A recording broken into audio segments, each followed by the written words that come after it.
Bienvenidos, muy buenos días. Son las 6 de la madrugada, 40 segundos. No hay alarma en el norte de Bogotá, producto de la bandera encontrada esta madrugada del ELN en el costado oriental de la autopista, que desató una ola de alerta que tiene inclusive a colegios que están ubicados en esa orilla del norte de Bogotá en estado de alarma, cancelando clases. Recomendación esta mañana de las autoridades distritales es: no hay que caer en estas alertas. Pensaron que había también explosivos, lo descartaron, estuvieron trabajando durante todo este amanecer. Por fortuna no es nada más que el intento de un grupo terrorista, el ELN, de hacerlo de siempre, terrorismo y crear susto.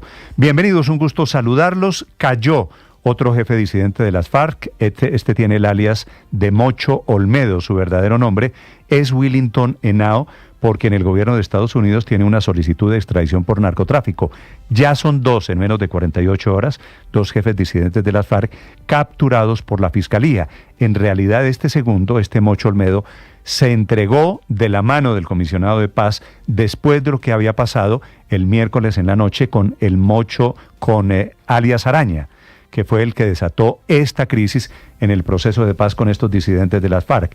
Capturado Araña, en un hotel en el occidente de Bogotá, en el Marriott, que queda en la calle 26, y por quien protestó el comisionado de paz Oti Patiño, diciendo que alias Araña y el golpe de la Fiscalía es un manotazo de la justicia, es un nuevo entrampamiento de la Fiscalía, aunque la acusación es que este señor está exportando cargamentos de cocaína, está traqueteando desde Colombia a Estados Unidos, amparado en el levantamiento de los órdenes de captura. La única diferencia entre uno y otro, el Mocho Olmedo el último y Araña el primero, es que este segundo se entregó a la justicia con el comisionado de paz, porque la Fiscalía, al final de cuentas, envió un mensaje que están recibiendo.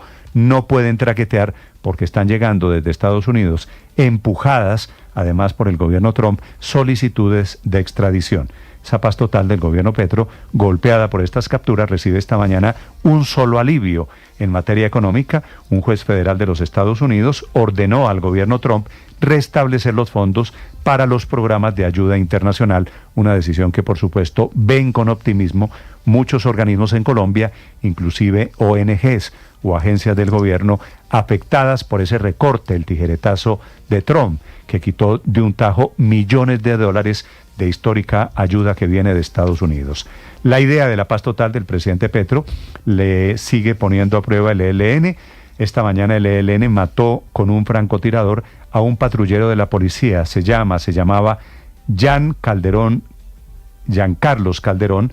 Ocurrió en una vereda de Cúcuta, que es una noticia que les ampliaremos en segundos. Y también les contaré de la alerta que emite Empresas Públicas de Medellín, temiendo que la integridad de Porce está comprometida por cuenta de una serie de actividades de minería ilegal que se están realizando en su zona de influencia y están poniendo en riesgo la estabilidad de esas montañas en 5 municipios de Antioquia.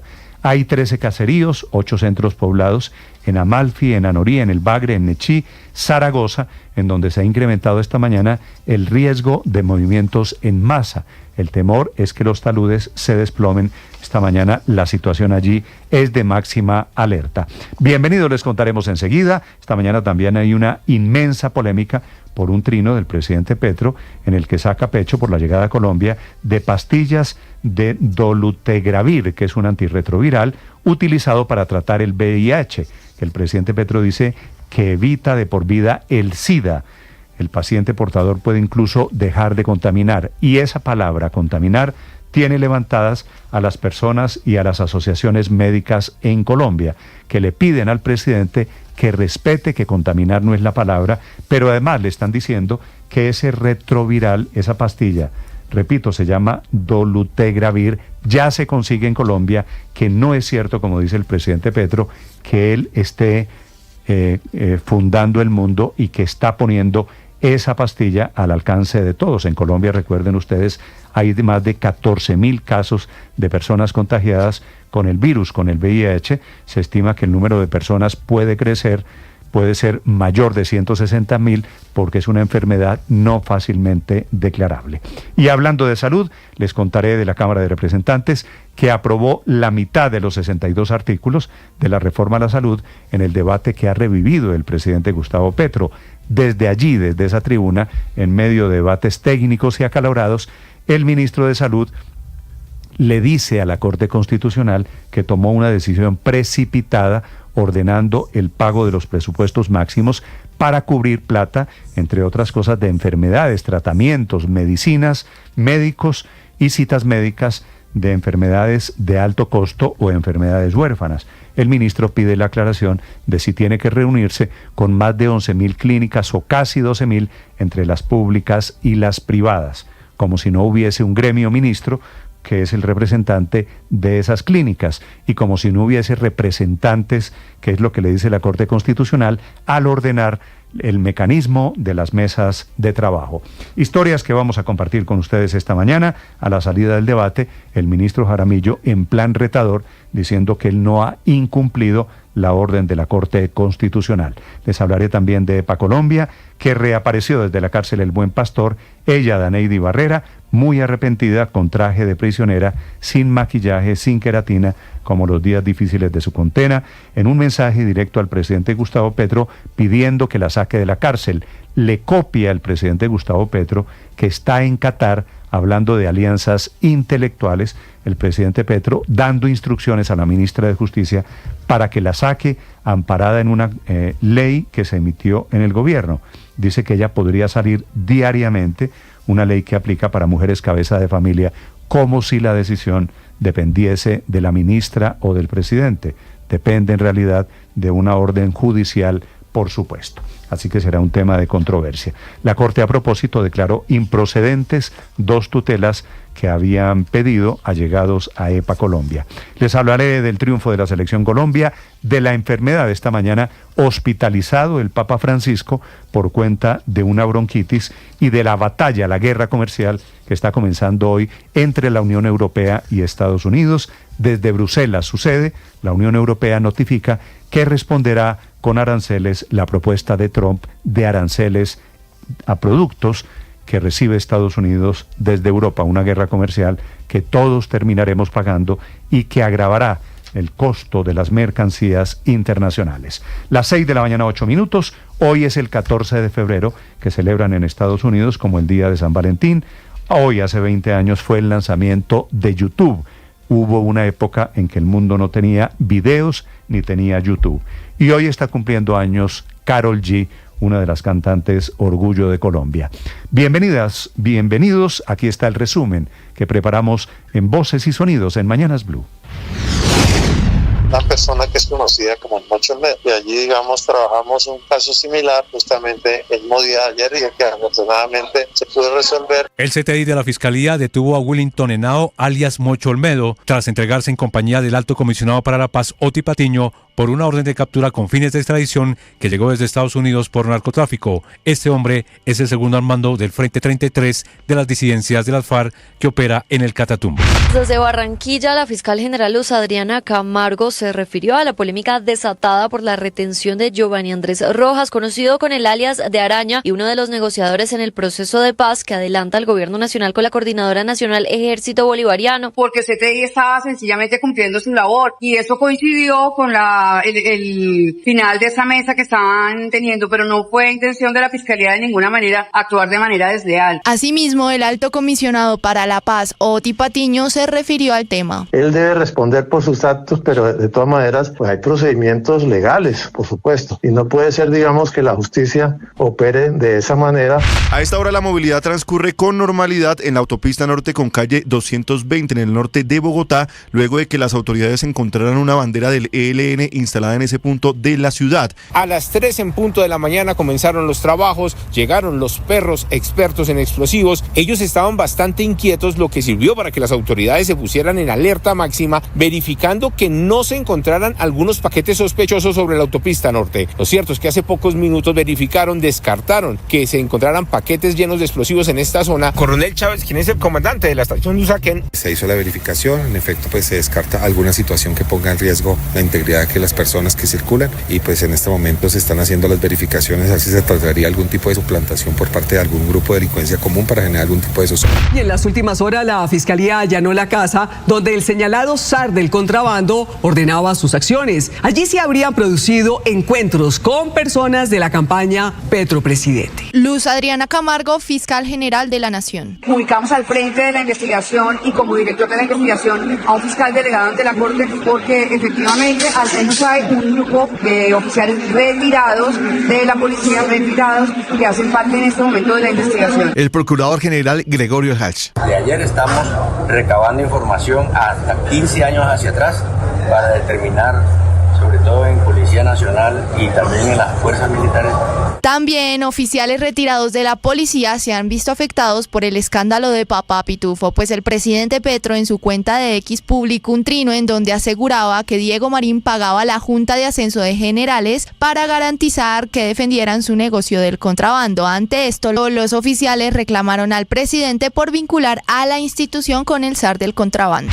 Tras casi 7 horas de debate, solo se logró avanzar con 7 artículos de la reforma a la salud en la sesión extraordinaria de la plenaria de la Cámara de este jueves. El punto central de la polémica, la viabilidad del debate por cuenta del no cumplimiento de las disposiciones de la Corte Constitucional sobre el pago de presupuestos máximos y el recálculo del aumento de la UPC, a tal punto que el representante uribista Hernán Cadavid interpuso una demanda contra el ministro de Salud, Guillermo Alfonso Jaramillo. He acabado de erradicar una denuncia penal contra el ministro de Salud, Guillermo Alfonso Jaramillo, por estar incurriendo en un completo desacato y en consecuencia en fraude a una resolución judicial. Si se va a burlar de esta plenaria, esperamos que no se burle de la justicia. La respuesta del ministro fue clara: no se está dilatando o desacatando la orden de la Corte, sino que se está pidiendo una claridad a consideraciones precipitadas. Ustedes se pueden imaginar cómo vamos nosotros a poder llamar a todas esas personas para que solucionemos el problema de la UPC. Estamos pidiendo en cada uno de los 2 autos los esclarecimientos respectivos. Durante el debate, la representante a la Cámara, Catherine Jubinado, se opuso a la iniciativa y propuso trasladar 2.7 billones de pesos de un fondo de apoyo a la Ley 100 al de aseguramiento en salud. ¿Dónde están los tales 10.000 equipos básicos de salud? Ni dónde están, ni cuánto cuestan y lo más importante, ¿cuáles son los resultados en salud de esos tales equipos básicos? El alcalde de Bogotá, Carlos Fernando Galán, le pidió aclaraciones al presidente Gustavo Petro y al ministro de Salud, Guillermo Alfonso Jaramillo, sobre la subred de salud Centro Oriente. Le pidió al gobierno aclarar si se trata de una intervención o una expropiación. El secretario de Salud de Bogotá, Gerson Bermond. Frente a la intervención de la subred Centro Oriente por parte de la Superintendencia de Salud, es importante aclarar que esta medida es de carácter temporal y se adopta con el propósito de corregir falencias administrativas, financieras y operativas. Siguen las críticas al presidente Gustavo Petro por el mensaje en X en el que se refirió a las personas con VIH. Son más de 12.000 las publicaciones alrededor de un trino donde el presidente postea la fotografía de un par de lotes de un medicamento de alto costo para el tratamiento de esta enfermedad, en el que dice textualmente lo siguiente: aquí hay 300.000 tabletas del primer lote de dolutegravir, esa medicina que logra hacer retroceder el VIH. No solo evita de por vida el SIDA, sino que el paciente portador puede incluso dejar de contaminar. En ese mismo mensaje el presidente agrega lo siguiente: este medicamento era carísimo en el mercado, imposible para un trabajador o sus hijos, las EPS no la recetaban por su precio y muchas personas murieron de SIDA pudiendo evitarlo. Ahora, gracias a un ministro de Salud progresista, llega a un precio tan bajo que estamos listos para reducir al máximo la enfermedad en Colombia. Esto demuestra que se superaron los ingresos devengados por el señor Nicolás Fernando Petro Burgos como diputados de la Asamblea Departamental. La audiencia preparatoria de juicio contra Nicolás Petro giró en torno a las lujosas adquisiciones que habría tenido el hijo del presidente y que demostrarían cómo incurrió en los delitos de lavado de activos y enriquecimiento ilícito, pues al parecer gastaba muchísimo más de lo que ganaba como diputado del Atlántico, y según la fiscal también quien al parecer buscaba ocultar dichas adquisiciones. EPA Colombia habló desde la cárcel donde cumple una condena de 5 años por destruir una estación de Transmilenio durante el estallido social de 2019. Yo quiero que ustedes vean el cambio que yo he tenido. Ya me he superado porque salí adelante. Quiero resarcir los daños que yo he hecho. De una u otra manera, yo siempre he querido arreglar los errores que yo he cometido. En este sentido, el presidente Gustavo Petro se pronunció solicitándole a la ministra de Justicia que haga cumplir la ley ante el IMPEC, incluyendo a EPA Colombia en el programa para madres cabeza de familia. Carlos Raúl Yepes Jiménez confirmó su renuncia irrevocable a la Junta Directiva de ISA y a los comités en los que participaba en rechazo a la polémica elección de Jorge Andrés Carrillo como presidente de la compañía. Yepes se va de la compañía diciendo que la mayoría de miembros en la Junta Directiva se están conduciendo de forma contraria a las reglas, normas y procesos establecidos al interior de ISA y que en esas circunstancias él no puede continuar. La minería ilegal amenaza con un desastre en la hidroeléctrica Porce 3 en Antioquia. La alerta la hizo EPM con los organismos de socorro debido al riesgo que genera 21 poblaciones aguas abajo de los municipios de Amalfi, Anorí, Nechí, El Bagre y Zaragoza. La preocupación es porque las actividades mineras están generando inestabilidad en los taludes y en la infraestructura de la central hidroeléctrica. El Papa Francisco ha ingresado esta mañana en el Hospital Romano Agostino Gemelli para realizar algunos exámenes diagnósticos y continuar con el tratamiento de la bronquitis que sufre. El pasado miércoles, en su audiencia general, el Santo Padre tuvo que ceder la palabra a uno de los sacerdotes porque la bronquitis que ya padecía entonces le impedía leer de manera continuada. La Unión Europea anuncia que va a responder con firmeza y medidas recíprocas a las amenazas del presidente Donald Trump de imponer aranceles a los países del continente europeo. Se queja el presidente Trump de la regulación de los gigantes tecnológicos y de los impuestos que tienen que pagar las aerolíneas. Los nuevos aranceles podrían entrar en vigor el próximo 2 de abril. Expertos advierten que esto va a trastornar el comercio mundial. What they are now is they have a 20% VAT tax, which we're considering to be similar or the same as a tariff. Tras momentos de grave tensión, la tregua en Gaza parece haber cobrado un nuevo aliento. Israel advirtió que jamás debe liberar a 3 rehenes vivos este sábado, como estaba previsto, para garantizar la continuidad del alto al fuego. Esta vez no se insistió en la liberación de todos los secuestrados, como lo reclamaron el presidente de Estados Unidos y el primer israelí. El grupo extremista dijo que respetará el acuerdo y liberará a los rehenes. Gana Colombia, señoras y señores. Con este resultado, la noticia es que Colombia ya está en el Mundial Sub-20 de la categoría. En el Sudamericano Sub-20 de Venezuela, Colombia derrotó 3-1 a Chile y aseguró su clasificación al Mundial de la categoría, que se realizará en Chile el segundo semestre del año. A falta de una fecha ya están clasificados los 4 de Conmebol. Además de Colombia, están también Argentina, Brasil y Paraguay. John Jader Durán sigue en racha. El jugador de 21 años anotó doblete en la victoria 3-2 del Al-Nassr sobre el Al-Ahly Jeddah en la fecha 20 de la Liga de Arabia Saudita. El colombiano ya registra 3 goles en 3 partidos desde su llegada al fútbol saudí. Estás escuchando Blue Radio. Escanea este código